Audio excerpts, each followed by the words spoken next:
Hi hello నమస్తే welcome to Mounika Parsa vlogs. నేను ఈరోజు ఫెస్టివల్స్కి గుమ్మానికి తోరణం కట్టుకుంటాం కదా, తోరణం మేకింగ్ మీకు చూపిస్తున్నాను. ఇంట్లో ఏమైనా పూజలకి, ఫంక్షన్స్కి, ఫెస్టివల్స్కి ఓన్లీ 3 ఐటమ్స్తోనే ఎంత చక్కగా డిజైన్ చేసుకోవచ్చో చూడండి.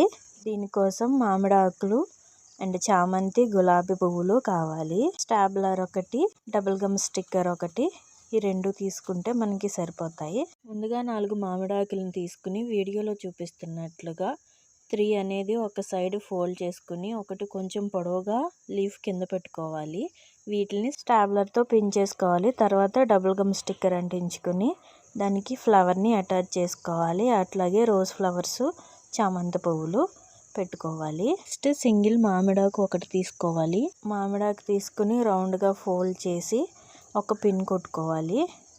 అలా కొన్ని రెడీ చేసుకోవాలి. నెక్స్ట్ ఒకదాని తర్వాత ఒకటి అలా ఒక థ్రెడ్లో ఎక్కించుకున్న తర్వాత మొత్తం సెట్ చేసుకోవాలి. ఫస్ట్ ఒక ఫ్లవర్ చామంతిది, నెక్స్ట్ ఒక రింగ్, నెక్స్ట్ ఒక రోజ్ ఫ్లవర్ది, 3 కలిపి ఒక్కొక్క సెట్ లాగా పెట్టుకుంటూ రావాలి. పెట్టేసిన తర్వాత పొడవుగా ఉన్న మామిడి ఆకులకి పసుపు, కుంకుమ బొట్లుగా పెట్టుకొని మనం గుమ్మానికి తగిలించుకుంటే చాలా బాగుంటుంది, చాలా నిండుగా ఉంటుంది. మీరు కూడా ట్రై చేయండి. నచ్చితే ఎలా ఉందో కామెంట్ చేయండి. లైక్ చేయటం మాత్రం మర్చిపోవద్దు. మీరు కూడా ట్రై చేయండి. Please subscribe my channel Mounika Parsa vlogs. Thank you for watching.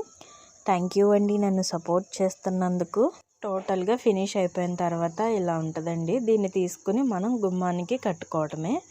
చూసారా ఎలా ఉందో? నేను మా గుమ్మానికి సరిపడా అటాచ్ చేశాను. పూజా మందిరానికి, మండపానికి కూడా ఇలా డెకరేషన్ చేసుకుంటే చాలా బాగుంటుంది.